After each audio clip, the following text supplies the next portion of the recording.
Hey everyone, Seinfeld here, and this is going to be an in-depth look at my gameplay once again. This is part of the piloting club in the Friends of Eternal Discord. If you'd like to join in the conversation, we had about 10,000 words on how to play your power correctly, how to sequence your power correctly.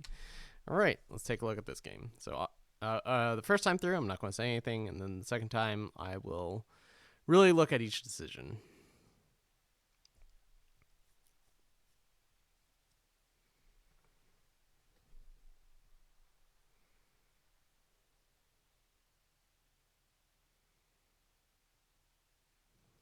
Not saying anything the first time through so that you can have unbiased opinions.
All right, another. Whoops. Oh my god, can I not go back? That's embarrassing. Let's open this up again. Okay, so another sound defeat. I swear this is just happens to be the ones that I record. So the first hand was obviously garbage. This second hand, I think this hand's fine, especially if the decision is to keep this or go down to 6. Let me get off of this Shrew Envoy. Okay, there. So this is what the hand looks like. It's not hard to imagine this hand being pretty good. Um, if I can just play this on curve or the Enforcer is often a very good card on curve on the play. So like I just need to hit a third power, and this hand looks like it does stuff. Well, I don't know. Like I'm not going to have the 4 power for the Cure Ascending it, or the 4 Justice for Cure Ascending. I'm not going to have the 4th power for Hero Envoy. But like this hand doesn't seem that bad. Like if I just hit a power in my first 2 draws and third including the crest, I think it's like reasonable. Better than 6 cards. I don't know. Maybe not. I mean, it's so easy to imagine just like going down to 6 and not having a functional hand. I think this hand is at least like baseline functional. It has units. Like it's easy to imagine a hand where you just don't have units, or you just have an Ikaria or something that doesn't actually take advantage of the rest of the cards in your deck, or heaven forbid, like you have an Evangel. So I saw a Bubble Shield, I bottom it immediately. I was going to bottom anything that wasn't a power or an Etchings there. Not hitting a power there is pretty unfortunate. So I thought about playing the Hojan, but I was like, if my opponent kills this, I would rather have the Kira dead. The Hojan is so useful if I can play Hojan on turn 3 with one of the cards up, and sure enough, they have the Seer, and I think that would be pretty bad if they hit the Hojan.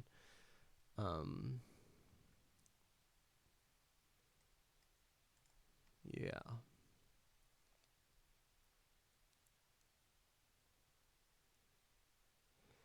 Milos, it's pretty good. I have a depleted power here. One of like three different types of power that I really didn't want to see there. I can't have the intrusion up, which is a real bummer. This just gets torched out of the way.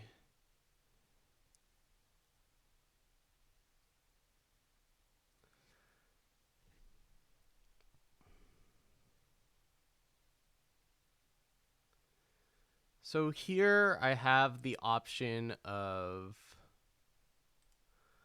playing either Enforcer or Rime Conclave Smuggler. I think Envoy is terrible because, well, the way things pan out, it might not be that terrible. I don't know. I think Enforcer to shut this down is fine, but maybe an Envoy has more credit because I'm not. Well, okay, if this just gets stonewalled, then it looks really bad because my plan is to go for this plus Bring to Justice, because I'm pretty sure they got Persuader, right? So silence this, then attack and get the Aegis to hit the Persuader. If I'm silencing something, this is definitely the thing to silence. I certainly think that playing this is wrong. So it's either the Enforcer or the Envoy. And I mean, if Envoy gets stonewalled, it's really embarrassing. But if it doesn't, like, it might be better than Enforcer. I don't know. Enforcer also just has like a bigger unit immediately. If I played the Envoy there, I would have never gotten the ability to play spells on it.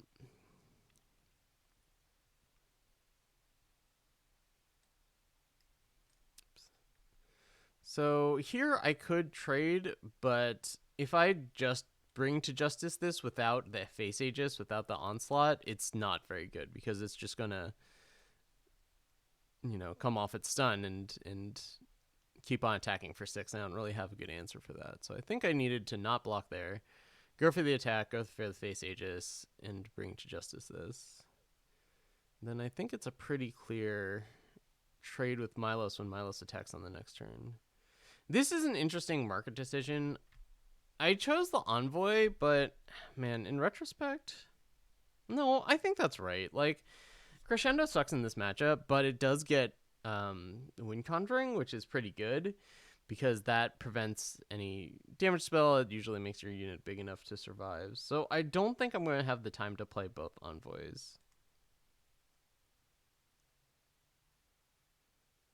While I'm thinking about it, this decision over here with the Hojan, like, geez, it's so easy. This decision becomes super easy if I have an undepleted power. I just play Hojan here and play the I just run it out there. Because I figure, well, if I don't run it out there, I'm doing absolutely nothing this turn and I'm going to be bottlenecked. So I think it was right, but like if I wait a turn and I just play Hojan on the next turn, and then I can actually, play Intrusion. But if they have any way to punish me, like if they go to the skies instead and just don't attack on the ground, like that's pretty bad for me. Even if they torch it, like if they save that torch, I Intrusion and they just don't attack on the ground and they go to the skies instead or develop, like that's not great for me either, because in order to, once I Intrusion this, it's not a good blocker. Anyway, I'm not 100% sure about the Hojan on 2. Or on 3, I guess, whatever. All right, let's continue.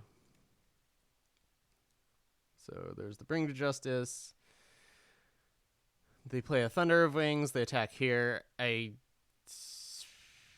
guess I don't have to trade. Jeez, I didn't think about not trading, but being at 4 versus 1 against a mono fire deck seems pretty bad.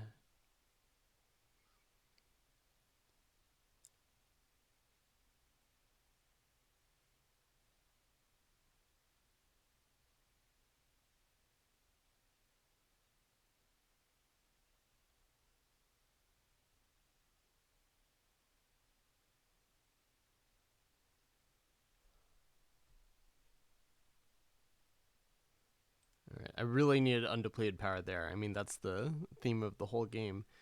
But man, I feel like not playing Envoy is a losing play, because yeah, I can protect this. But what if they just play like another unit?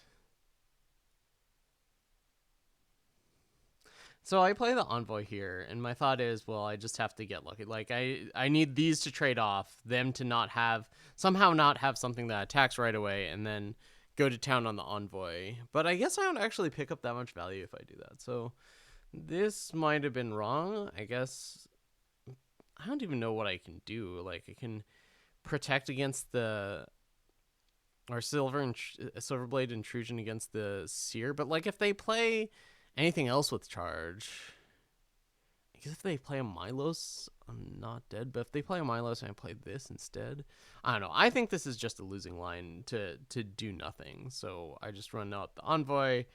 This gets seared, and that's the end of the game. Am I crazy for thinking that this game was actually close? Like, geez, they have infinite cards in hand, and I end up at 4. But like, I feel like there were a few turns where if I drew undepleted power, like, even as bad as it is, if I draw undepleted power on this turn, I think I'm kind of okay. I can protect these two, make sure they don't get through, and block an entire turn's worth of damage. Obviously, I didn't, but I don't know. This is the type of game where it looks really not close, but I think the game was a little more close than that. Again, not 100% sure on the keep. It's not a great hand, but if I have the 3rd power, I think I'm pretty happy to have it.